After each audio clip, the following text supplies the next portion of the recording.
یہاں کا تازہ پختانے اور آج ہمارے پروگرام کا موضوع بہت دلچسپ ہے، خاص طور پر میرے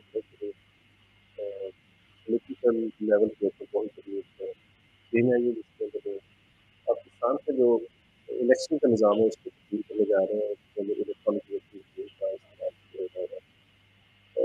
اس موضوع کے اوپر ہم بات کریں گے اور ہمارے ساتھ موجود ہیں بلکہ ڈاکٹر سمیع احمد صاحب، جو کہ ان کی طبیعت خراب ہے، ہمارے فرسٹ آف آل طبیعت خراب تھا، ویلکم ٹو دی پروگرام۔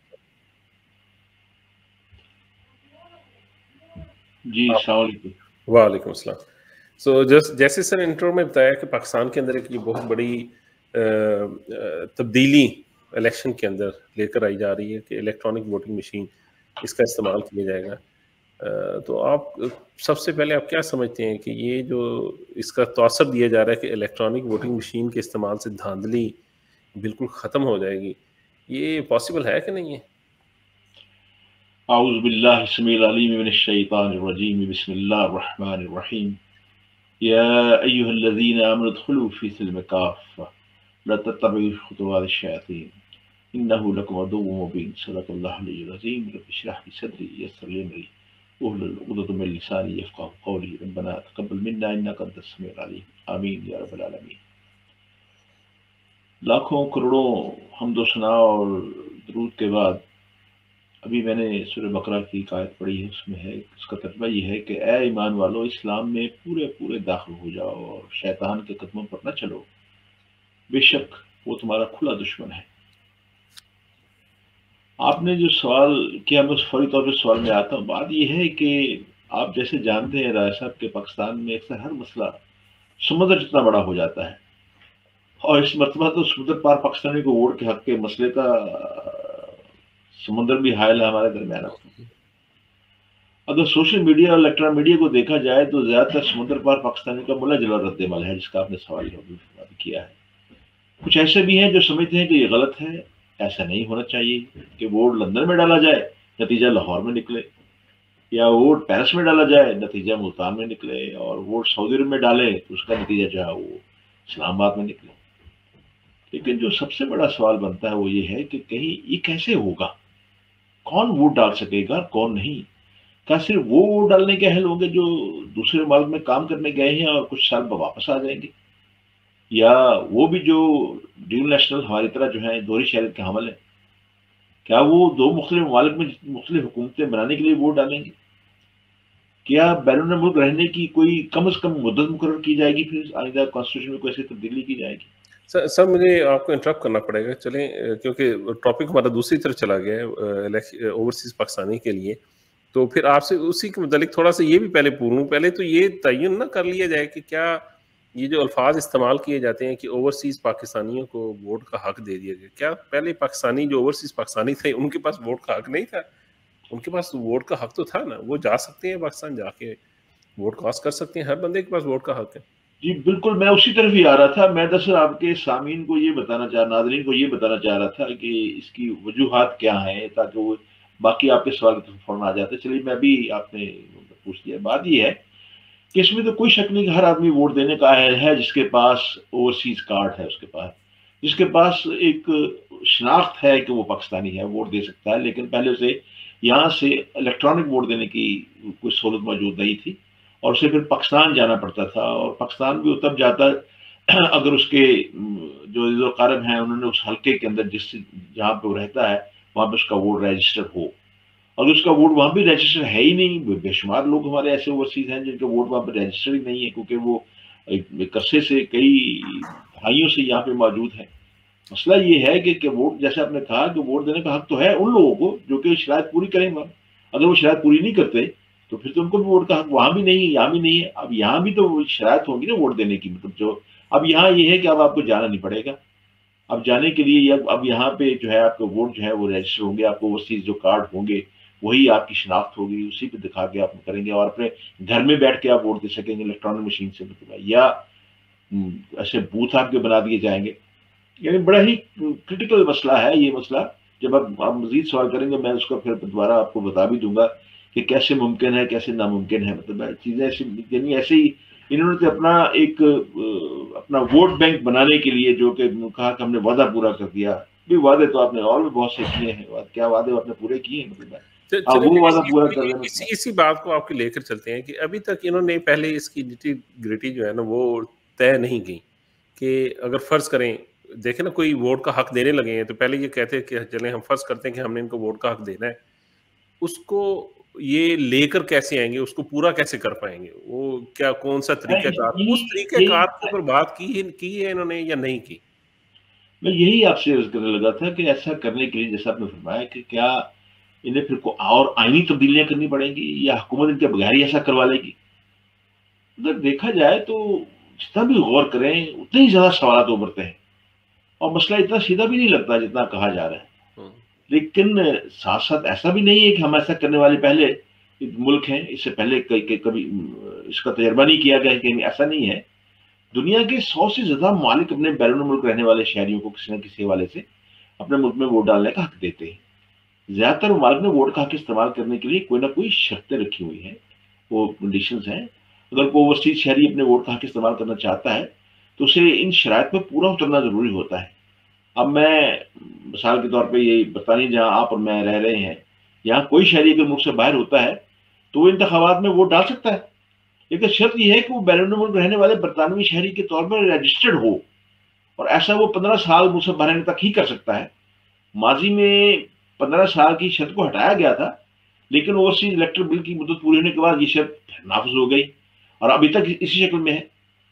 امریکہ میں بھی ایک ریاست کا قانون دوسری ریاست سے مختلف ہوتا ہے, وہاں بھی میں نے وقت گزارا ہے وہاں پہ, لیکن زیادہ تر ریاستوں نے بیرون ملک رہنے والوں کو ملک میں ووٹ ڈالنے کا حق دیا ہوا ہے.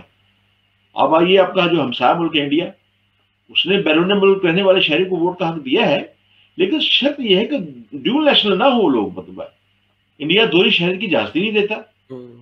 جن کی ڈیول نیشنلٹی ہے انہیں ایک اوور سٹیزن آف انڈیا کا پاسپورٹ نما دستاویز ڈاکومنٹ دے دیا گیا ہے, جس کی مدد سے ملک میں ویزے کے بغیر آ جا سکتے ہیں, پراپرٹی خرید سکتے ہیں, لیکن نہ تو وہ ووٹ ڈال سکتے ہیں نہ ہی انتخابات میں بطور امیدوار کھڑے ہو سکتے ہیں. اب مغربی ممالک میں اس ویسٹرن ایریا ملک میں فرانس وہ واحد ملک ہے جس نے کبھی بھی بیرون ملک شہریوں کے ملک میں پارلیمانی اور صدارتی انتخابات میں ووٹ ڈالنے کے لیے کوئی شرائط نہیں رکھی, کوئی کنڈیشن نہیں ہے اس کی مطلب. اور بیرون ملک رہنے والا ہر فرانسیسی شہری جو ملک میں ووٹ ڈالنے کا حق رکھتا ہے. کینیڈا میں آ جائیں, امریکہ کے پڑوس میں 2019 سے پہلے تک کچھ شرائط تھی, لیکن اب انہیں بھی ختم کر دیا گیا ہے. ان کے بیرون ملک رہنے والے شہری اپنے انتخابات میں ووٹ ڈال سکتے ہیں. یہی حال اٹلی کا بھی ہے. اگر آپ کسی اٹالین سے, اب اٹلی میں کوئی رہ رہا ہے, مطلب ہے جہاں کوئی اٹالین جو کسی اور ملک میں رہ رہا ہے, تو وہاں جو اٹالین حکومت کا کوئی سفارتی نمائندہ نہیں ہے تو اسے پھر اٹلی آ کر ووٹ ڈالنا ہوتا ہے. اگر وہ ایسا کرتا ہے تو پھر یہ ہے کہ اٹلی کی گورنمنٹ جو ہے اس کے سفر کے 75% جو ایکسپینسز ہے وہ خود برداشت کرتی ہے. پاکستان کے جو سرکاری اعداد و شمار کے مطابق جو ہے سمندر پار پاکستانی کی تعداد جو ہے 90 لاکھ سے اوپر ہے. اب میں آپ کے سوال کی طرف آ رہا ہوں, آپ دیکھیے ذرا ممکنہ ممکنات کیا ہے. 90 لاکھ سے, یعنی وہ خود کہہ رہے ہیں ہمارے ان کے اعداد و شمار 90 لاکھ سے اوپر ہیں لوگ جو باہر کے ملکوں میں رہ رہے ہیں. اور سب سے بڑی تعداد جو ہے وہ مشرق وسطیٰ میں ہے, عرب ممالک میں ہے. ان میں بڑی تعداد جو ہے وہ سعودی عرب میں ہے, UAE میں رہتی ہے. اب 2017-18 کے اعداد و شمار کے مطابق مشرق وسطیٰ میں تقریباً 48 لاکھ کے قریب پاکستانی رہ رہے ہیں, جبکہ یورپ میں 21 لاکھ سے زیادہ ہے. شمالی امریکہ میں یہ تعداد 13.5 لاکھ سے بھی زیادہ ہے. یہ میں وہ اعداد و شمار بتا رہا ہوں جو کہ گورنمنٹ کے, پاکستانی گورنمنٹ کا اعداد و شمار ہے. اور 3 لاکھ کے قریب افریقہ میں ہے, 2 لاکھ سے زیادہ ایشیا اور مشرق بعید میں ہے, فارس میں ہے, اور 1 لاکھ سے کچھ اوپر جو ہے آسٹریلیا میں رہتے ہیں. ابھی ریسنٹ جو ان کا نمبر آیا ہے. لیکن اب یہ 4 دن پہلے ابھی جو 17 نومبر کو پاکستان کی پارلیمنٹ کے مشترکہ اجلاس میں حکومت نے جو بیرون ملک پاکستانی کو ووٹ ڈالنے کا بل منظور کروایا ہے, ویسے تو اس دن حزب اختلاف کے تجربہ اسمبلی سے واک آؤٹ کے بعد حکومت نے 1-2 نہیں بلکہ آپ دیکھیں جلدی 33 بل پاس کروا لی انہوں نے. اگر میں یہ کہوں کہ یہ پارلیمنٹ بل اس طرح پاس ہوئے جس طرح اس سال اسکولوں میں شفقت محمود نے بچوں کو بے دریغ پاس کر دیا ہے, اس طرح بل پاس ہو گئے. لیکن جیسے بھی ہوئے اس میں اختلاف کو اس عمل پر جو بھی اعتراض ہے, اب انہوں نے اعلان کر دیا ہے کہ ہم عدالت میں جائیں گے اس کے خلاف, اسے چلنے نہیں دیں گے. لیکن اسے ہمارے الیکشن کمیشن نے بھی ناممکن قرار دے دیا. اب پتا ہے جس دن یہ بل پاس ہو رہا تھا 17 تاریخ کو, اس دن چیف الیکشن کمیشن نے لاہور میں ہونے والے جو ضمنی انتخاب جو ہے NA 133 اور خانے وال میں PP 206 میں ان مشینوں کو استعمال کرنے کی اجازت نہیں دی، مشینیں موجود ہیں وہاں پہ، اب حکومت بل پر کیسے عمل کروائے گی؟ یہ آپ کا سوال ہے. میں آپ کو دو چیزیں میں نے آپ کو سمجھ رکھی ہیں. اب پچھلے 4 دنوں سے بڑے تفاخر کے ڈھول پیٹے جا رہے ہیں کہ جی ہم نے سمندر پار پاکستان سے اپنا وعدہ پورا کر دیا ہے، لیکن یہاں یہ بھی سوال اٹھتا ہے نواز صاحب کہ اور بھی تو انتخابی وعدے کیے گئے تھے، ان کا کیا بنا؟ کیا ملک میں مہنگائی ختم ہو گئی؟ کیا کروڑ لوگوں کو سزا ہو گئی؟ کیا بجلی، گیس، پانی، پیٹرول، دیگر اشیاء کی قیمتوں میں کمی ہو گئی؟ وہ جو وعدے کیے تھے پورے ہو گئے؟ آخر یہ اوورسیز پاکستانی کو ووٹ دینے کا حق اور یہ ای وی ایم مشینوں کے ووٹنگ کے لیے استعمال ہی کو ہی اتنی ترجیح کیوں دی گئی ہے؟ جن لوگوں سے اوورسیز ووٹنگ کا براہ راست تعلق ہے، آپ اور میں، ہم سے پوچھنا بھی تو ضروری تھا کہ نہیں جاتے؟ وہ اس بارے میں کیا کہتے ہیں؟ کیا ان سے مشورہ کیا گیا آپ نے؟ آپ تو اقتدار میں آنے سے پہلے جو ملکی مسائل کے حل کے لیے یہ بڑا بلند دعویٰ کرتے تھے کہ ہم اوورسیز پاکستان سے فائدہ اٹھائیں گے، ان سے عملی اور فنی امداد کو ترجیح دے رہے تھے، آپ دے رہے تھے. ان کا سینکڑوں ایسے جو ہے لائن میں لگے ہوئے ہیں، جو ہی ہماری حکومت آئے گی ہم کو بلائیں گے، وہ ملک کی باغ ڈور سنبھالیں گے. لیکن یہاں اس مسئلے پر آخر کیسے، کس سے مشورہ کیا آپ نے؟ ہمیں بھی تو پتا چلے کہ وہ کون سے بکرات تھے جنہوں نے پاکستان کے حالات کو بہتر کرنے کے لیے اربوں روپے کا یہ خرچ جو ہے غریب ملک پر فوراً ڈال دیا. اس سے کیا فائدہ ہوگا ہمیں بتایا جائے. ہمارے ایک وزیر شبلی فراز ہیں، وہ کہتے ہیں جی کہ 4 لاکھ مشینیں درکار ہیں اور 46 ارب روپے اخراج اٹھیں گے. بالکل غلط ہے.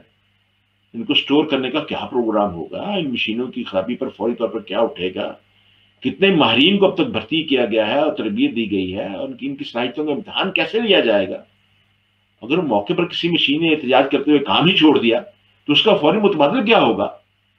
اس سے ریلیٹڈ ایک اور کویسچن آ گیا سر میرے ذہن میں کہ مجھے تھوڑا سا 2 فکریں کہنے دیجیے اسی کے تاکہ آپ کے سننے والوں پہ تشنگی نہ رہے. مجھے یہ بتائیے کہ جہاں ابھی تک بجلی نہیں جا سکی، بلوچستان کے، سرحد کے، پنجاب کے بے شمار علاقے ہیں جہاں بجلی نہیں جا سکی، وہاں مشینیں آپ کیسے چلائیں گے آپ جا کے؟ یہ میں نے بھی کویشچن کرنا تھا، جہاں پہ ووٹ ہی سے 400-500 ہوتے ہیں بلوچستان کے اندر، اور آپ کو پتا ہے کہ وہاں تو میں لیول کیا ہے لوگوں میں آپ کو جب سوال کروں میں آپ کو نمبر بتاؤں گا کتنے ہمارے پولنگ بوتھ ہیں جو گورنمنٹ کے اعداد و شمار کے مطابق. بات یہ ہے کہ جو دور دراز علاقے جہاں تعلیم ابھی تک نہیں پہنچی، ان کو اس مشین پر ووٹ ڈالنے کی تربیت کیسے دی جائے گی؟ وہ تو اس موجودہ جو آج کل نظام چل رہا ہے اس کو ووٹ دیتے ہوئے کئی بار سوچتے ہیں. اس لیے تو ہمارے انتخابی نشانات ان کو حفظ کرائے جاتے ہیں کہ آپ نے ہاتھی پہ ووٹ لگانا ہے، تم نے شیر پہ لگانا ہے، تم نے تیر پہ لگانا ہے، تم نے بلے پہ لگانا ہے. جب جا کر ان سے کوئی ووٹ ملتا ہے پھر بھی اس کے بعد جھگڑا سر پٹھول جاری رہتی ہے. میں آپ کو نواز صاحب ایک چھوٹی سی مثال دینا چاہتا ہوں.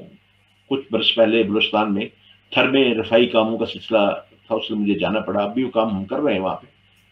وہاں غربت تھی تو لائن میں لگے ہوئے دوست جو وہاں پہ جو رہائشی تھے وہ لائن میں لگے ہوئے تھے. تو میرے ساتھ ایک اور صاحب کھڑے تھے اور میں دونوں کھڑے تھے. ہمارے ہاتھ میں یعنی میرے ہاتھ میں 500 کا نوٹ تھا، ان کے ہاتھ میں 100 کا نوٹ تھے. اب یقین کریں کہ لائن میں خاتون آ رہی تھی، میں جب اسے 500 کا نوٹ اسے میں دینے لگا تو آپ بتا اس نے مجھے کیا کہا؟ میں خود کانپ گیا. اس کا نہیں، میں 100 کا نوٹ لیسا 100 کا، یعنی 500 کا نوٹ میں دے رہا ہوں ان کو. ارے وہ 100 کو اسے پتہ ہی نہیں، بیچاری کچھ ناشتے نہیں کہ 500 کا کہتے نہیں، میں 100 نوٹ لیسا تھا. اس نے وہ 100 نوٹ دیکھا ہوا تھا، اس زمانے میں بڑا نوٹ ان کے لیے وہی تھا. ان حالات کے اندر آپ کیا کریں گے وہاں پہ جا کے؟ ان لوگوں کو کیسے تربیت دیں، کیسے ووٹ لیں گے؟ کیا آپ ان کو ملک سے نکال دیں گے اس ووٹنگ سسٹم کی؟ پھر آپ مجھے یہ بتائیے کہ آپ کو پتا ہے کہ سلیکشن کے سسٹم مشین میں کیا ہوتا ہے؟ وہاں پہ کیا کیا چیزیں ضرورت ہوں گی اس کے لیے؟ ایک تو آپ کے ووٹر آئیڈینٹیفیکیشن یونٹ ہونا چاہیے وہاں پہ ہوگا. ایک کنٹرول یونٹ ہوگا وہاں پہ. تیسرا آپ کا بیلٹنگ یونٹ ہوگا وہاں پہ. چوتھا printer based paper audit trail box ہوگا وہاں پہ. پھر پرنٹر ایک وال باکس ہوگا. پھر RTSM ماڈیول ہوگا وہاں پہ. Now let's get a scale of how large the traditional voting exercise is. آپ دیکھیے 2018 میں جو ہمارے پولنگ اسٹیشن پاکستان میں اس کو بتاتا ہوں 85,000 پولنگ اسٹیشن تھے ہمارے. یہ میں الیکشن کمیشن کی جو بتائی ہوئی تعداد وہ آپ کو بتانے لگا. اچھا آپ یہ دیکھیے 24 کروڑ پولنگ 2,40,000 پولنگ بوتھ ہیں. 24 کروڑ جو ہے پہلے چھپایا کرتے تھے بیلٹ پیپر، وہ چھوڑ دیا. اب 95,000 ووٹر آئیڈینٹیفیکیشن یونٹس ہونے چاہیے آپ کے اس کے لیے. میں آپ کو ایک چھوٹی سی سلسلے میں ایک ہوشربا رپورٹ جو حکومتی ماہرین نے بتائی وہ بھی آپ سے شیئر کر دیتا ہوں کہ ان الیکٹرانک مشین پر 55 بلین کی رقم خرچ ہوگی. 55 بلین 55 ارب روپے کی. اور پھر اسٹاف کی ٹریننگ پر 1 بلین روپیہ خرچ آئے گا، 1 ارب خرچ آئے گا. یہ حکومت کے اخراجات بتا رہے ہیں جو حکومت نے بتائے ہیں، اس سے زیادہ ہوں گے ویسے. چلیے، اور ٹیکنیکل سپورٹ آن الیکشن ڈے پہ 250 سے لے کر 500 ملین روپیہ خرچ آئے گا، 50 کروڑ روپیہ. اور الیکشن کرانے کے دن جو اخراجات ہوں گے 10 سے 15 ارب روپے کے ہیں. پھر ان تمام مشینوں کو سٹور کرنے کے جو سالانہ اخراجات ہیں وہ 240 سے لے کے 500 ملین ہوں گے، 50 کروڑ. اب دیکھیے بیرون ملک پاکستانیوں کو ووٹ دینے کا جو فیصلے آپ نے دیکھنا ہوگا کہ آپ کا یہ ڈیاسپورا جو ہے، یہ تارکین وطن کس قسم کا ہے. ہم یہاں بیٹھے، اب تو آپ بھی جانتے ہیں ذات پات سے وہ اوپر نکل چکے ہیں ہمارے لوگ یہاں پہ. بار یہاں پہ ہم جو ایکسرسائز کی الیکشن کی، اگر میری سوچ پوچھیں، میری اب ووٹ دینے کی سوچ ہے وہ میکرو ایشوز پر نہیں ہوگی، میکرو ایشوز پر ہوگی، مائکرو پر نہیں ہوگی. میری سوچ جو ہے، میرے لیے پاکستان کی معاشی ترقی کے مسائل جو ہے وہ زیادہ اہم ہے، نہ کہ یہ چھوٹے چھوٹے سطحی مسائل، علاقوں کے مسائل جو ہے. مجھے ذاتی طور پر اس کے علاوہ اور کوئی فائدہ نہیں ہے کہ جب میں اپنے ملک جاؤں تو میرا ملک ذرا بہتر حالت میں ہو، اس میں ترقی ہو رہی ہو. کیونکہ پاکستان، آپ مانیں اس بات کو کہ پاکستان اب میرا اور آپ کا ہالیڈے ہوم ہو گیا ہے، جہاں ہم نے جا کے چھٹیاں گزارنی ہیں.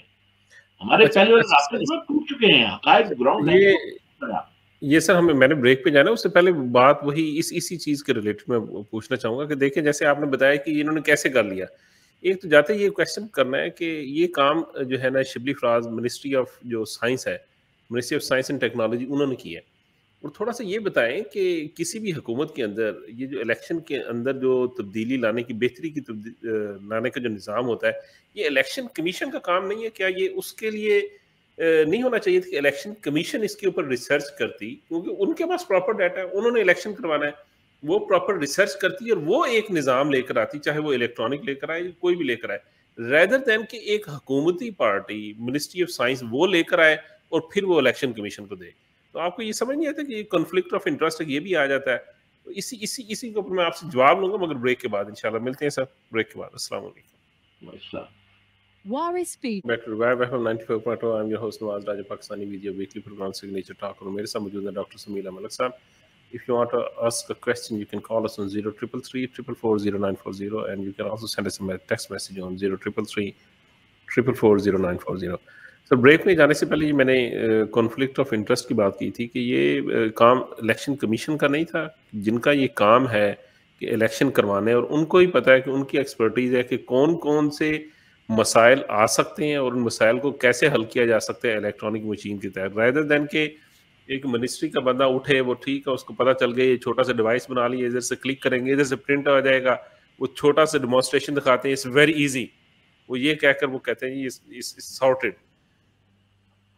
صاحب بات یہ ہے کہ میں ایک لائن میں، ایک سطر میں نے اس کا جواب دیا تھا. میں نے کہا دیکھیے واقعی کام تو الیکشن کمیشن کا ہے، ہمارا ادارہ ہے، اربوں روپے اس پہ خرچ ہوتا ہے، اور ہر صوبے نے اپنا اپنا ایک نمائندہ وہاں پہ بھیجا ہوا ہے. ان کے بھی 2 صوبوں میں جو حکومتیں ہیں ان کے 2 نمائندے وہاں پہ بیٹھے ہوئے ہیں، باقی جو ان کے دوسرے بھی 2 نمائندے ہیں، اتفاق رائے سے سارا کام چلتا ہے.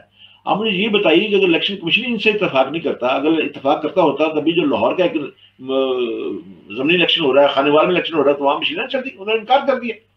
کیٹاگوریکلی الیکشن کمیشن نے کہا کہ وہاں یہ مشینیں استعمال نہیں ہوگی، کیونکہ کچھ مشینیں منگوائی کی تھی ٹرائل کے لیے، وہ نہیں کامیاب. اس کی الیکشن کمیشن کو یہ مطمئن نہیں کر پائے. یعنی آپ دیکھیں نا الیکشن کمیشن جس میں ان کے اپنے بھی 2 آدمی ہیں، وہ بھی ان کو مطمئن نہیں کر پائے. تو یہ کیا کرنے جا رہے ہیں؟ مطلب مسئلہ تو یہ بڑا ہی ایک خالی یہی کانفلکٹ نہیں ہے، کانفلکٹ جو ہے ووٹر کی سوچ کا بھی کانفلکٹ ہو گیا. دیکھیے میں آپ کو بتاؤں، میں یہاں پہ آپ کو سر انٹرپٹ کر رہا ہوں، تو پھر اس سے تو ایک اور آئینی بحران بھی تو پیدا ہوگا نا کہ آئین میں آپ نے ایک امینڈمنٹ پاس کر دی ہے کہ الیکٹرانک ووٹنگ مشین کے تحت آپ نے یہ کام کروانا ہے. اب اگر الیکشن کمیشن 2 سال کے اندر کہتا ہے کہ میں اس قابل نہیں ہوں کہ میں الیکٹرانک ووٹنگ مشین کے تحت آپ کے میں ووٹنگ کروا سکوں، تو اس کا مطلب ہے کہ یا پھر تو الیکشن یہ امینڈمنٹ دوبارہ پاس کرنی پڑے گی کہ ای وی مشین کے بغیر ووٹنگ ہوگی. اگر ای وی مشین کے ساتھ ہی ووٹنگ کرنی ہے تو پھر وہ الیکشن نہیں ہوں گے 2 سال کے بعد، وہ الیکشن ڈیلے ہو جائیں گے 2 سال 3 سال، جب تک کہ ان کے پاس یہ کیپیبلٹی نہیں آتی. دیکھیے میں آپ کو ایک بات بتاؤں، میں نام نہیں لینا چاہتا اس ملک کا، اس ملک کے اندر ریلوے ہے ہی نہیں سرے سے، تو انہوں نے وہاں پہ ایک وزیر ریلوے مقرر کر دیے ہمارے پڑوس میں نام نہیں لینا، آپ سمجھ جائے، وہاں ریلوے ہے ہی نہیں سرے سے، انہوں نے وزیر ریلوے مقرر کر دیے. جس نے الیکشن کروانا ہے، جس نے انتخاب کی نگرانی کرنی ہے، جس نے ایک سسٹم دینا ہے، جس کے لوگوں ڈیوٹیاں مقرر کرنی ہے، جس نے آپ کے جو نامینیشن پیپر ہے اس کو دیکھنا ہے، اس کو پاس کرنا ہے، اس کے بعد سارا کام کرنا ہے، وہی آپ سے مطمئن نہیں ہے، وہی نہیں کروانا چاہ رہا، تو پھر آپ کیا کریں گے؟ کانسٹیٹیوشن کو آپ یعنی کیا یہ کانسٹیٹیوشن کو ہم کتنے غریب لوگ ہیں جو مہنگائی سے رونا رو رہے ہیں، کیا انہیں دے رہے ہیں کانسٹیٹیوشن کی کاپی کے یہ رکھیں اپنے گھر کے اندر، اس کو صبح دوپہر شام چوما کریں، آپ کو نہ بھوک لگے گی، نہ آپ کو پیاس لگے گی، نہ آپ کو بل دینے پڑیں گے، چومیں آپ اپنے کانسٹیٹیوشن کو پورے کاپی اسے اپنے سر ماتھے پہ رکھیں آپ ذرا۔ یہ تو ہمارے ساتھ کھلا مذاق ہو رہا ہے، کیا تضاد ہے یہ آپ دیکھیے، یہ کیا ایک تو ووٹ کا تقدس ہی، میں سچی بات آپ کو بتاؤں، میں تو اگر آپ مجھ سے پوچھیں تو میں تو اس سسٹم کے قطعی سرے سے ہی خلاف ہوں، میں اس موضوع کو ڈائیورٹ نہیں کرنا چاہتا، میں تو اس نظام کا حق میں ہوں جو میرے رب نے مجھے بتایا ہے، جس نے مجھے پیدا کیا، جو خالق ہے ہمارا، ہم سب اس کی مخلوق ہیں، وہ ہم سے زیادہ بہتر جانتا ہے یا ہم اس سے زیادہ بہتر جانتے ہیں؟ آج ہم نے ان کے اختیارات میں جو ہے اللہ کے اختیارات میں ہم نے ہاتھ ڈالنا شروع کر دیا ہے۔ کیا آپ کو اس بات کا خوف نہیں آ رہا؟ مطلب کہ آپ کب تک یہ کریں گے؟ آپ نے اس ملک کو کس کے نام پہ بنایا تھا؟ کس نے آپ کو عطا کیا؟ یہ معجزاتی ریاست جو آپ کو ملی ہے جو 14 اگست کو، کس نے آپ کو عطا کی؟ کیا وعدہ کیا تھا اپنے رب کے ساتھ؟ یا اللہ ہم کلمے کی بنیاد میں ملک بنا رہے ہیں، ہم کلمے کا نظام یہاں پہ لائیں گے، چلیں کلمے کا نظام یہ بتاتا ہے کہ مشینیں لائیں یہ کام کریں۔ نہیں تو پھر جو آپ تھوڑا سا ہنٹ دے رہے ہیں، میں اسی طرف اگر ایک کوشچن کروں کہ جیسے چند ایک لوگ کہہ رہے ہیں کہ یہ الیکٹرانک ووٹنگ مشین کو اس لیے لے کر آئے ہیں کہ یہ جو پی ٹی آئی کی حکومت ہے، یہ عمران خان صاحب چاہتے ہیں کہ صدارتی نظام پاکستان کے اندر لایا جائے، اور یہ الیکٹرانک ووٹنگ مشین کی تحت ذرا آسانی سے ہو جائے کہ وہ باقی یہ جو M N A M P As کے جو جھمیلے ہیں ان سے عمران خان صاحب کی جان چھوٹ جائے گی، وہ الیکٹرانک صدارتی نظام اناؤنس کریں گے اور اس کے تحت بن کے صدر کی جو سیٹ ہے اس کے اوپر آ جائیں گے۔ دیکھیے باتیں ہوائیں تو بہت زیادہ ہیں، میرے گھر کے باہر آپ چاہے 500 پاؤنڈ کی گاڑی کھڑی کر دیں یا 5 لاکھ کی گاڑی کر دیں، مطلب ہے جب مجھے اسے چلانا ہی نہیں آتا، میں چلاؤں گا نہیں اسے، تو مجھے اس کی کیا ضرورت ہے؟ مطلب ہے جب آپ نے الیکشن کمیشن جو ہے جس نے الیکشن کروانا ہے، چاہے یہی صدارتی ہو جائے، پارلیمانی ہو جائے، چلے میں مان لیتا ہوں، یعنی اپنے منہ کا جو ہے ٹرائی ٹیسٹ کڑوا کرنے کے لیے بات مان لوں، آپ کس کا جواب دے بھی دوں آپ کو، تو میں کہتا ہوں کہ جب آپ نے وہ کام جس ادارے میں کام کرنا ہے وہی اس پہ آپ نے رضامند نہیں ہے، تو پھر کیسا الیکشن ہوا تھا؟ کیسا سلسلہ مطلب ہے؟ جب وہ جس ادارے نے کرنا وہ کرنا ہی نہیں، مطلب آپ مجھے یہ بتائیں کہ ایک بس کے اندر 60 آدمی بیٹھ جائے، مسافر، ڈرائیور ہی نہیں بیٹھا ہوا، تو کیا بس آپ کو اپنے منزل مقصود میں پہنچا دے گی؟ کیسے جا سکتا؟ مطلب جہاز پہ آپ بیٹھ جائیں اور سارے آدمی قرآن نکال کے پڑھنا شروع کر دیں کہ یا اللہ ہم عمرے پہ جا رہے ہیں، یا اللہ قرآن پڑھتے جائیں، حدیث پڑھتے جائیں، پائلٹ ہی نہیں ہے تو کیا جہاز آپ کا مکہ پہنچ جائے گا یا سعودی عرب جدہ پہنچ جائے گا آپ کا؟ یہ تو اچھا ایک یہ بھی تھوڑا سا یہ بھی دیکھیں کہ یہ اب ہم جب میڈیا کے اوپر سنتے ہیں تو ہمارے یہ جو حکومتی نمائندے ہیں وہ اس طریقے سے پورٹری کرنے کہ الیکٹرانک ووٹنگ مشین آ گئی تو ووٹ کی چوری رک جائے گی، انتخابات کی دھاندلی رک جائے گی، تو آپ سمجھتے ہیں کہ پاکستان کے الیکشن کے اندر ایک ووٹ کی چوری اصل مسئلہ ہے؟ کیا یہ تو نہیں ہے کہ حقیقت میں اس طرح نہیں ہوتا؟ میرے خیال میں کہ الیکشن کی جو چوری ہے، جو ووٹ کی چوری ہے، وہ تو پورے ڈرامے کا صرف ڈراپ سنگ کا ایک چھوٹا سا حصہ ہوتا ہے۔ اصل میں تو الیکشن کی چوری 2-3 ماہ پہلے سے ہونا شروع ہو جاتی ہے، جب وہ ایم این ایز دوسری جماعت میں جانا شروع ہو جاتے ہیں تو پتہ چل جاتا ہے اچھا یار یہ والی جماعت جائے گی، جیتے گی، تو اصل دھاندلی تو وہاں پہ شروع ہوتی ہے۔ یہ تو ووٹنگ والا تو ایک ڈرامہ ہے، تو اس الیکٹرانک ووٹنگ مشین سے کیا بننا ہے ان کا؟ جی بات آپ نے بالکل درست فرمائی، آپ نے بات یہ ہے کہ میں وہ پھر وہی آپ سے بات عرض کروں گا کہ ایک پینے کا تالاب، یعنی برتن میں بہت بڑا برتن، اس میں پانی رکھا ہوا تھا، پینے کا پانی تھا وہاں پہ رکھا ہوا، اس میں کوئی آدمی شرارت سے یا کیسی بھی نجاست کا ایک قطرہ ڈال دے تو کیا وہ باقی آدمی پانی پی سکتے ہیں؟ وہ قطع نہیں پی سکتے۔ مطلب آپ اتنی ہیوج انویسٹمنٹ، اس سے دگنی تگنی انویسٹمنٹ بھی کرتے ہیں آپ، جب وہ قابل عملی نہیں ہوگا وہ عمل وہاں پہ۔ چلیے میں آپ کو ایک اور مثال دیتا ہوں، پرٹیکولر جو ایک پریکٹیکل مثال جو ہے، جن لوگوں نے اس مشین کو استعمال کیا تھا آج اس مشین سے پیچھے کیوں ہٹ گئے ہیں؟ انہوں نے یکسر نظام کیوں ختم کر دیا؟ مجھے بتائیے، کیا ہم نے کبھی غور کیا ان غلطیوں پہ، ان کی کمزوریوں پہ؟ مطلب ہے ہم ہمیشہ جو نظام بالکل ریٹارڈ ہو جاتا ہے اسے ہم پھیلاتے ہیں۔ ہمارے یہاں فیشن بھی وہی چلتا ہے، جب میں ویسٹ کا فیشن اس وقت لائیں گے جب وہ ختم ہو چکا ہوگا۔ مطلب ہے آپ مجھے یہ بتائیں، آپ میں یہاں پہ رہتے ہیں، یہاں پہ یورپی ممالک میں بہت سی دنیا رہتی ہے. آپ کا پروگرام ماشاءاللہ 70-80 ہزار آدمی دیکھیں گے جب آپ لوڈ کریں گے. مجھے یہ بتائیے جو یورپ میں رہنے والے ہیں ان کے ہاں ہمارے یہاں مشینیں ہیں یہاں پہ جہاں پہ جو ووٹ دیتے ہیں جا کے؟ کچی پینسل سے ٹک کر کے ہم دے کے آتے ہیں. ابھی میں نے تو کبھی لائن نہیں دیکھی. میری تو یعنی مجھے یعنی آپ اندازہ کر لیں کہ مجھے 36-37 سال ہو گئے یہاں پہ آئے ہوئے, میں نے تو کبھی لائن بھی نہیں دیکھی اپنے پولنگ بوتھ کے باہر. گاڑی کھڑی کرتا ہوں, بڑے آرام سے اندر جاتا ہوں. میں بعض کا میرے پاس ووٹ کا کارڈ نمبر بھی نہیں ہوتا, وہ مجھ سے میرا نام پوچھتے ہیں, میرا نام میرا ایڈریس پوچھتے ہیں, فوراً مجھے دیتے ہیں کہ میری مرضی ہے. میں سامنے ہی چھوٹا سا کمرہ ہے, میں اپنے پسندیدہ امیدوار کو میں نشان لگا کے اس میں ڈالتا. کبھی شروع سنا آپ نے کہ دھاندلی ہو گئی, ووٹ ختم ہو گئے, فلاں ہو گیا, یہ ہو گیا, ووٹ کی چوری ہو گئی؟ مطلب ووٹ کی چوری نہیں ہے, دس ہماری نیتوں کی چوری ہے, ہمارے ارادوں کی. جو ہم مخلص نہیں ہیں, ہم اقتدار میں رہ کے جو ہے نا بڑے صاحب بن کے رہنا چاہتے ہیں. سب سے بڑی بات یہ ہے, یہ ہمارے اندر جو اونچ نیچ آ گئی نا, مطلب اقتدار کی اور عوام کی, مطلب ہے یہاں پہ آپ دیکھیں کیا دوری ہے یہاں پہ. وزیر اعظم, دوسرا وزیر اعظم آتا ہے تو پہلا وزیر اعظم ہم دیکھتے ہیں وہ اپنا سامان خود اٹھا کے ٹرک میں رکھ رہا ہوتا ہے اور جا رہا ہوتا ہے. مجھے یاد ہے یہاں پہ جب الیکشن ہو رہا تھا, مطلب جب جان میجر جا رہا تھا, جان میجر نے اپنے بلی کا کیج پکڑا ہوا تھا, فوراً گاڑی میں جا, اور اخبار میں پوچھ رہے تھے, اس نے کہا بھائی میرے پاس صرف 1 گھنٹہ باقی ہے, میں نے 1 گھنٹے تک اس جگہ کو چھوڑنا ہے. اور پھر وہ جو کرایہ کا ٹرک لایا ہوا تھا اس کو جان میجر نے خود چلایا اور چلا گیا سامان لے کے. میں آپ کی اسی بات کے اندر ایڈ کروں گا کہ میں ایک چیز کے اوپر کام بھی کر رہا ہوں, تو میں نے اس کو کام کرتے ہوئے سوچا کہ ہم لوگوں کے اندر ہم بڑے تبلے بجا رہے ہیں کہ الیکٹرانک مشین کے اندر ایک ایسا جادو ہے جس سے سارے چھو منتر کے ذریعے بالکل چوری رک جائے گی. مگر ہم لوگوں کو یہ سمجھ نہیں آ رہی کہ پاکستان کی سیاست کے اندر وہ جو چند ایک چور سیاستدان ہیں جو پچھلے میں کہوں گا 35-40 جو سیاستدان ہیں وہ مشرف کے دور کے اندر, مشرف کی حکومت کے اندر تھے, پھر وہ 35-40 کو ٹھنڈی ہوا لگی اور گرم ہوا کے لیے زرداری کی حکومت میں آ گئے, ادھر سے وہ پھر تبدیل ہوئے, پھر وہ نواز شریف کی حکومت میں آ گئے, اور وہ بڑے شاہانہ انداز میں وہ عمران خان کی حکومت میں بیٹھے ہوئے, اور ساتھ آ کے پھر کہتے ہیں کہ یہ سارے کا سارا جو گند ہے یہ پچھلے ادوار سے آیا ہے. اب ہم لوگوں کو یہ سمجھ نہیں آ رہی کہ اصل گند تو یہ جو 35-40 لوگ ہیں جن کی وجہ سے ہر بار حکومتیں بلیک میل ہوتی ہیں اور چلے جاتی ہیں اور پورے کا پورا الیکشن چوری ہو جاتا ہے.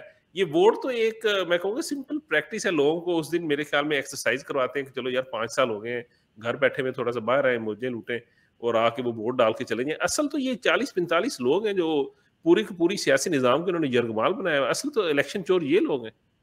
دیکھیے بڑی اچھی بات کہی آپ نے. اب آپ نے سوال نہیں کیا بلکہ آپ نے خود ہی جواب دینا شروع کر دیا.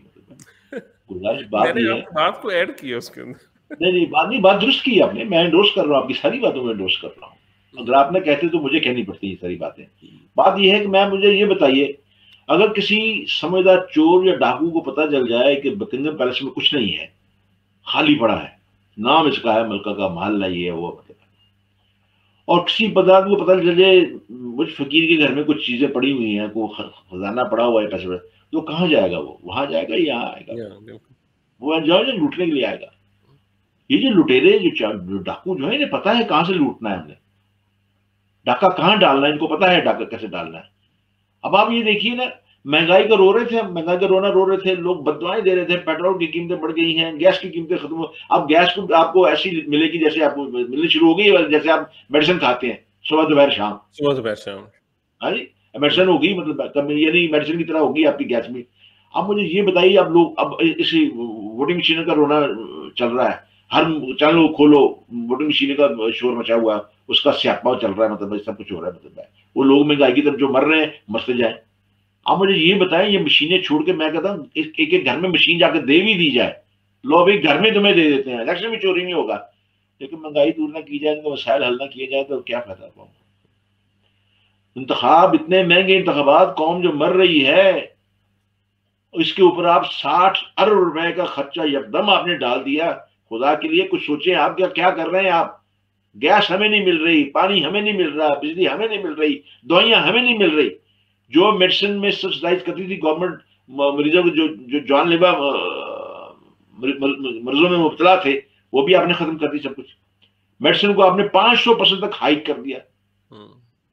آپ مجھے یہ بتائیں کہ مہنگائی جو ہے وہ کہاں آپ کو لے کے جا رہی ہے؟ بجلی کے پھر کہتے ہیں بجلی وافر ہو گئی. ایک سروے کیے گا، پتا چلا کہ 4 لاکھ آدمی نے اپنے گھروں کے میٹر ہی کٹوا دیے. بجلی وافر تو ہوگی نا. آپ گھر میں ایک مٹکا پانی کا رکھ لیں، کوئی پانی نہ پیے تو کیا مٹکا پانی ختم ہوگا؟ وہ کہنا نہیں جی ہمارے گھر میں بڑا پانی پورا مٹکا بھرا ہوا ہے. بھائی یہ بھی بتاؤ کہ پینے والے کتنے ہیں بس وہاں پہ؟ پینے والا بھی ہے کہ نہیں ہے؟ یہ تو آپ نے حال کر دیا ہوا ہے.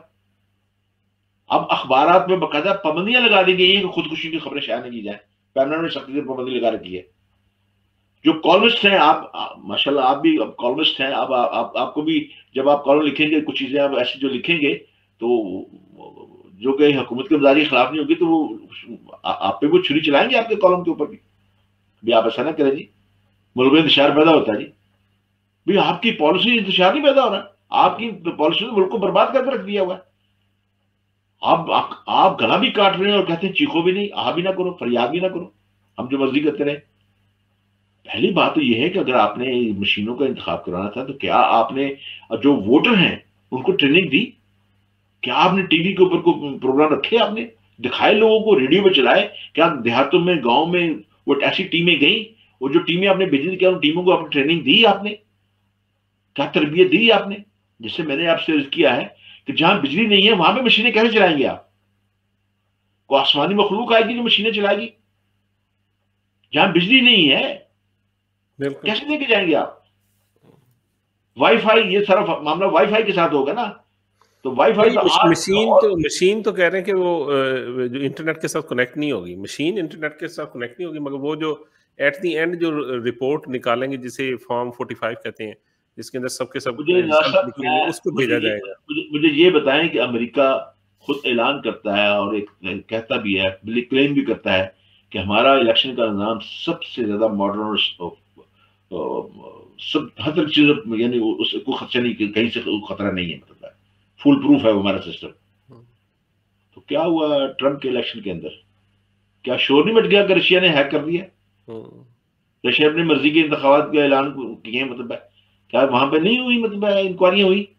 امریکہ کو پتا چل گیا کہ واقعی ہیک ہوا. شرم کے بارے بولے نہیں، انہوں نے بند کر دیا سارا سسٹم. انہوں نے کہا کہ ہم جو سپر پاور بنے ہوئے تھے ہماری اپنے منہ پہ تماشا لگے گا اس کے اوپر.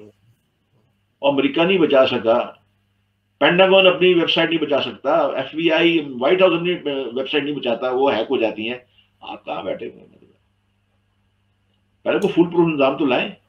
مجھے یہ بتائیں، پھر میں دوبارہ اس طرح آتا ہوں جہاں آپ میں رہ رہے ہیں، مطلب کیا ان کو مشینیں نہیں اچھی لگتی تھی کہ مشینیں لے آتے؟ کیا ان کے پاس پیسے نہیں ہیں، غریب ہو گئے؟ میں نے بہت سوچا کہ یہ لوگوں کے پاس تو ٹیکنالوجی بہت ہے، ان لوگوں نے کیوں نہیں اس ٹیکنالوجی کی طرف آئے؟ یہاں تو لوگ بڑے، یعنی ووٹ دینے کے سلسلے میں بڑے ویل ایجوکیٹڈ ہیں لوگ، بڑے ویل ایجوکیٹڈ ہیں. آپ کو پوسٹل ووٹ دیا جاتا ہے یہاں پہ، آپ نہ بھی جائیں گھر پہ آپ کو ووٹ آ جاتا ہے. کسی نے اعتراض کیا آج تک کہ جی پوسٹل ووٹ میں دھوکہ ہو جائے گا؟ ہمارے یہاں پوسٹل ووٹ کریں، ڈاکی ہی آپ کا ایم بن جائے گا. اب مجھے فرانس جو ہے آپ سے، جرمنی ہے، یورپ کے اور ممالک ہے، یہ کیوں نہیں مشینیں لاتے؟ مطلب یہ بھی تو سوچنا چاہیے نا ہمیں، اس بات کو تو غور کریں. وہ جو ہم اوورسیز جو ہمیں ووٹ کا حق دیا گیا ہے، باہر بڑا شروع ہوا کیا جا رہا ہے، تو کیا یہ سمجھتے ہیں اوورسیز اتنے بیوقوف ہمیں نہیں پتا؟ دیکھیں سر، اس کے اندر ایک اور کویسچن آتا ہے کہ ہمیں بریک پہ جانا ہے، مگر بریک تھوڑی سی ڈیلے کر لوں گا. اسی کے ریلیٹڈ ہے کہ اپوزیشن جو ہے نا وہ کویسچن کر رہی ہے کہ جو بے شک انٹرنیٹ کے ساتھ کنیکٹڈ نہیں ہوگی یہ مشینیں، مگر ان چپوں کی پروگرامنگ ایسی کر دی جائے گی کہ فرض کریں کہ 2 سے 3 بجے کے درمیان جو بھی ووٹ ہو، وہ اس کا سوئچ اگر فرض کریں کہ وہ پی ٹی آئی کے اوپر لگائے تو وہ جو نیچے سے بیلٹ کا پرنٹ نکلے گا وہ تو بلے کا نکلے گا، مگر جو اندر مشین کاؤنٹ کرے گی وہ کسی اور کے لیے کاؤنٹ کرے گی. اور جب وہ فارم 45 نکلے گا تو وہ اس میں دکھایا جائے گا کہ دوسری پی ٹی آئی یا دوسری جماعت جیت گئی ہے. اب میرا سوال یہ پیدا ہوتا ہے، یہ کہتے ہیں کہ اگر چلیں آپ کو شک ہے تو آپ دوبارہ کاؤنٹنگ کروا لیجیے گا. اب ان سے بندہ پوچھے کہ کیا ہمارے پاکستان کی ماشاءاللہ عدالتیں اتنی اسٹرانگ ہیں کہ میں اگر دوبارہ کاؤنٹنگ کے لیے کہتا ہوں تو وہ مجھے ود ان فیو ڈیز وہ اس کا حل کر دیں گی؟ ہمارے ہاں تو انہوں نے فارم 45 کے بعد آج ہی اناؤنس کر دینا کہ یہ حکومت بن گئی ہے، اس کے بعد اپوزیشن بیچاری لگی رہے 4 سال تو اس کے حلقے نہیں کھلنے ہیں. اگر حلقہ 1 سال کے بعد کھل بھی گیا تو 5 سال تو ہماری عدالتیں ماشاء اللہ تعالیٰ پوچھتے ہوئے کہ ہمیں یہ فیصلہ دینا ہے کہ نہیں دینا ہے، 5 سال تو ایسے ہی گزار دیں گے، تو ان الیکشن کیا، ووٹنگ مشین کا فائدہ کیا ہوا؟ پھر کچھ بھی نہیں ہوا. آپ نے بڑی دکھتی رگ پہ ہاتھ رکھا ہے عدلیہ کی بات کر کے.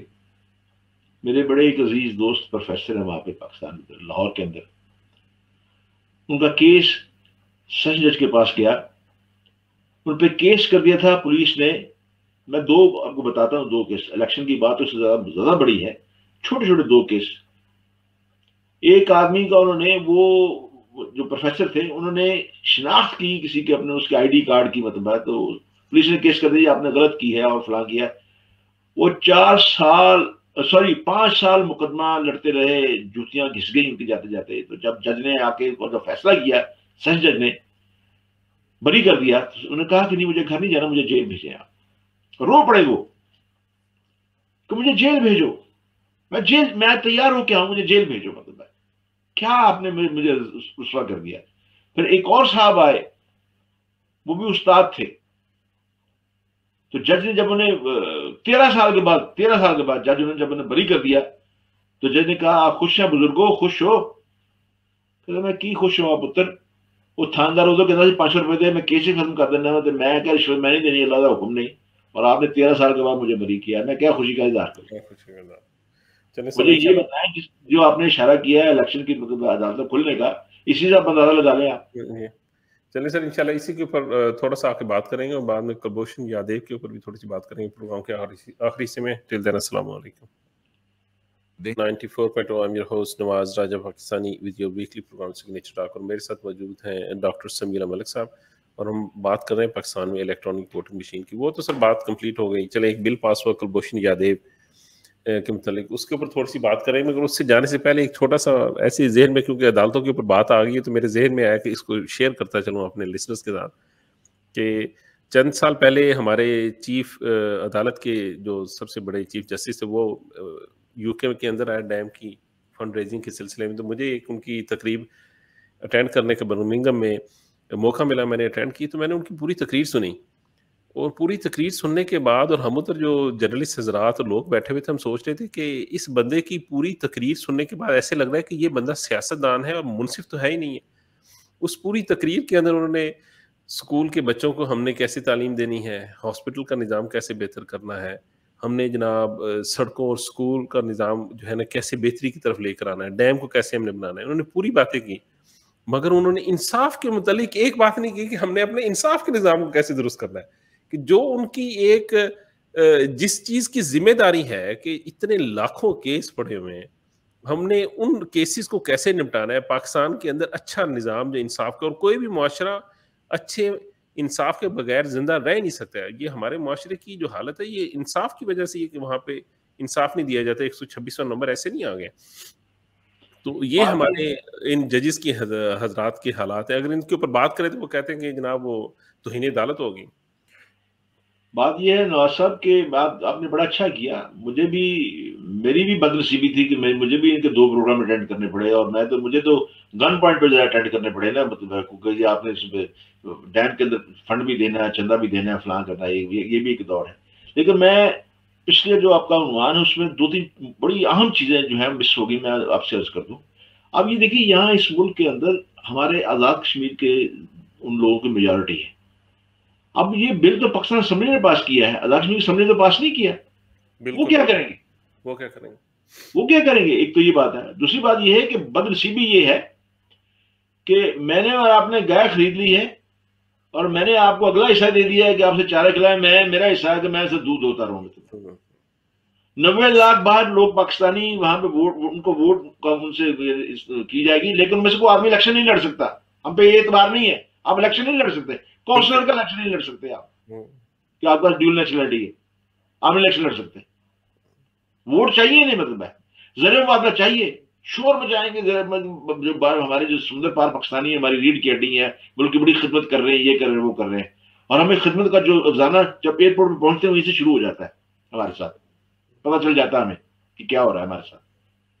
یعنی آپ 90 لاکھ آدمی ووٹ دے لیکن ان میں سے الیکشن نہیں آپ لڑ سکتے، اس قابل نہیں ہے، لڑ سکے، بالکل یہ بھی بہت اس قابل نہیں ہے کہ آپ کوئی یہاں پہ انتخاب لڑ سکے۔ ہم پاکستانی ہم بھی اتنے ہی محب وطن، ہم زیادہ ادھر رہنے والے لوگ ہیں وہ زیادہ محب وطن آپ پاکستانی، دیکھیے مجبوری ہے نا، ادھر آ گئے مجبوری۔ یہ صرف ڈھکوسلا ہے، مطلب ہمیں یعنی کرنے کے لیے انتخاب لڑنے یعنی ووٹ لینے کے لیے صرف ڈھکوسلے کیے جا رہے ہیں، کوئی اس کا الٹا ہمیں نقصان ہوگا۔ اب آپ دیکھیے ہم پہلے بہت زیادہ تقسیم ہو چکے ہیں، بالکل ایسے ہی ہے، ٹکر ٹوکری ہمارا مال بک رہا ہے، یہاں پہ شہزن کو پیر آ جاتا ہے، کبھی کوئی شہزن آ جاتا ہے، کبھی کوئی آ جاتا ہے، فلاں آ جاتا ہے، یہ چوہے صاحب آ گئے، ملک صاحب آ گئے، رائے صاحب آ گئے، ایئرپورٹ پہ جو جہاں استقبال ہو رہے ہیں، استقبالیے دیے جا رہے ہیں، مطلب پہلے کون بڑی تقسیم ہے، آپ اور سے آگے یہاں پہ تقسیم میں نے کرنے اس چیز کے اوپر چند ایک جو سیاستدان ادھر اپنے جو یہاں کے یو کے پی پی کے صدر اور مسلم لیگ کے صدر، یہ لوگوں سے بات کی، میں نے کہا دیکھیں آپ انڈیا کو دیکھ لیں، کسی اور ملک کو دیکھ لیں، ان لوگوں کی یہاں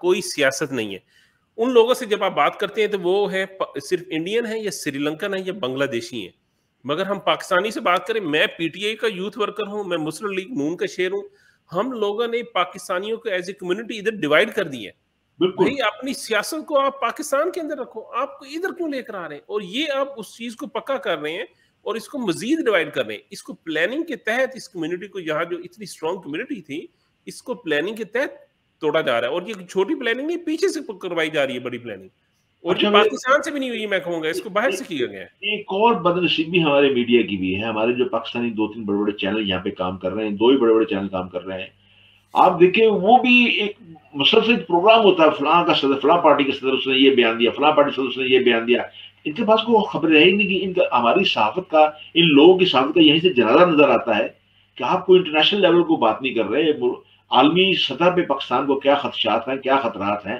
نیا سینیریو چل رہا ہے، سینیریو میں اس کا ہم بالکل کہاں علم کھڑے نہیں ہیں، اس کے خطرات ہمیں اللہ ہے کہ اس میں کوئی بات نہیں ہو رہی، فلم کیا چلتی ہے، پروگرام کیا چلتا ہے، جی فلاں آدمی نے خدشی دعا دیا، فلاں آدمی نے فلاں کر دیا جی، فلاں آدمی ان کا استقبال ہوا جی، کھڑی صاحب کے آدمی آ گئے، بیٹھے علاقے سے یہ آ گئے، فلاں یہ آ گئے، فلاں یہ، بھائی خدا کے لیے یہ ہمارے جو بچے ہیں اس سے ہم خود سے ملتا ہے، وہ کہتے کیا ہے آپ کیا کر رہے ہیں، آپ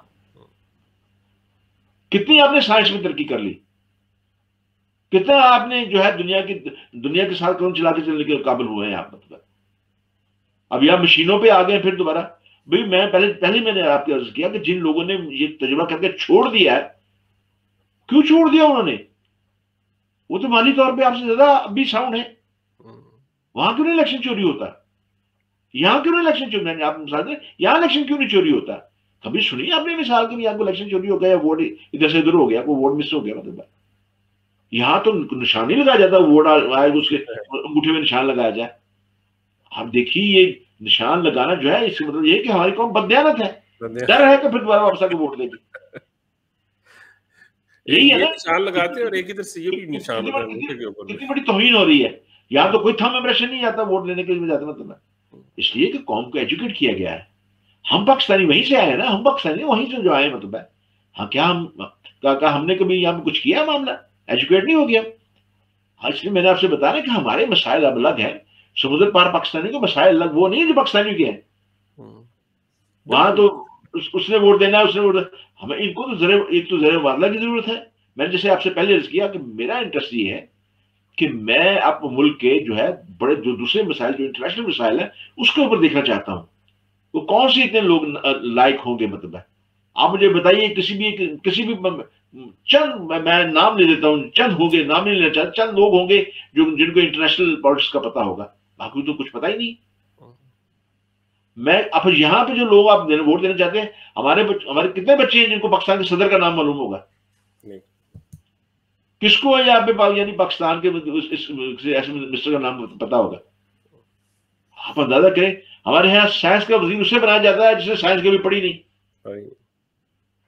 ہیلتھ منسٹر اسے بنایا جاتا ہے جسے ہیلتھ کا اسپیلنگ ہی نہیں آتی، اس کی اپنی ہیلتھ خراب ہوگی، 150 کلو وزن ہوگا اس کا، آپ اندازہ کریں، آپ اس وقت پچھلے دنوں خاندانی منصوبہ بندی کے منسٹر تھے، ان سے پوچھا آپ کے کتنے بچے ہیں، 13 بچے ہیں ان کے، جی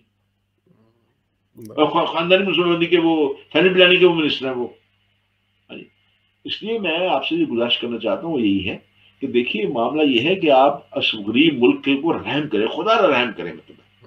اور یہ عمل نہیں، یہ چلے گا نہیں. چاہے دیکھیں اب انہوں نے کتنی ایکسرسائز کی، کروڑوں روپے ضائع کر دیا پارلیمنٹ کے مشترکہ اجلاس کے اوپر. لوگوں کے ٹی اے بن گئے، لوگوں کا شور مچ گیا، لوگ عوام کی توجہ تھوڑی سی ہٹا دی گئی. ہاں جی، وہ جو گتھم گتھا ہو رہے تھے وہ ہٹا دی گئی. اور ازبیخلا اب پھر سے میدان میں کھڑی ہو گئی ہے. پشاور میں پی ڈی ایم نے بڑا دستہ کر لیا ہے. وہ کہتی کہ بس آج گیا کہ کل گیا. عمران کہتا ہے کہ میں، وہ مولوی فضل الرحمان کہتا ہے میں تمہیں سمندر میں بحر عرب میں تمہیں غرق کر دوں گا. تو وہ کہتا ہے میں تمہیں بحر الکاہل میں غرق کر دوں گا. رہیں گے دونوں یہاں پہ. اندر کھاتے ان کے مادے بھی بنایا ہوا، اندر کھاتے ان کے مادے بھی ہوں گے. الیکشن کے دوران یہ ایک دوسرے کے ہاتھ میں امیدوار بٹھائیں گے بھی. اب عمران خان کی کیبنٹ کے جتنے بھی لوگ منسٹر ہیں مجھے مارچ والے 2-4 کے، کیا سارے وہی سابقہ جماعتوں سے نہیں جن کو یہ گالیاں دیتے آئے تھے؟ یہ بھانمتی کا کنبہ جو انہوں نے اکٹھا کیا ہے، وہ جو جہاز اڑ رہا تھا بار بار سب لوگوں کو لے کے آیا جن کا دین ایمان نے تبدیل کیا ہے، مطلب یہ انہی حکومتوں کے لوگ ہیں نا جن کو یہ کرپٹ کہا کرتے تھے اور بدماش کہتے تھے، اب بھی کہتے ہیں. مطلب 3 سال ہو گئے عمران خان کو تقریر شروع کرتے ہیں، شروع بھی اسی سے کرتا ہے، پچھلے لوٹ کے لے گیا. اور بھائی 3 سال تمہیں ہو گئے، تم نے کیا کر دیا؟ اب لوگ شور مچانا شروع ہو گئے. بھائی ہمیں پرانا پاکستان چاہیے، ہمیں نہیں نیا پاکستان چاہیے. میں نے تو ان کا تھوڑا سا سوچتا ہوں اپنے وزیر اعظم کے متعلق. تو ایک کھلاڑی کا ٹارگٹ ہوتا ہے کہ میں نے یہ اچیو کرنا ہے. جیسے ان کا ٹارگٹ تھا میں نے ورلڈ کپ اچیو کرنا ہے، تو انہوں نے ورلڈ کپ اچیو کیا. اس کے بعد کہا اور relax I have done my thing. Then ہی ہیو بیٹھے ہوئے تھے یار کیا کرنا چاہیے. انہوں نے سوچا کہ مجھے وزیر اعظم بننا ہے.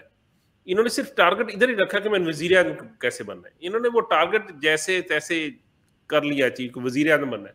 اگر انہوں نے یہ ٹارگٹ رکھا ہوتا نا کہ وزیر اعظم نہیں بننا ہے، میں نے عوام کے اندر کچھ فلاح و بہبود کے کام کرنے وہ لے کر آنا ہے، تو شاید یہ کچھ کرتے. اب یہ وزیر اعظم بن گئے، بس یہ بیٹھ گئے ہیں، کہتے ہیں بس اب بیٹھیں کچھ نہ کریں. نیچے ان کی ناک کے نیچے غلط کام ہو رہے ہیں. لوگ پھر یہ لوگ کہتے ہیں کہ یہ ایماندار ہے.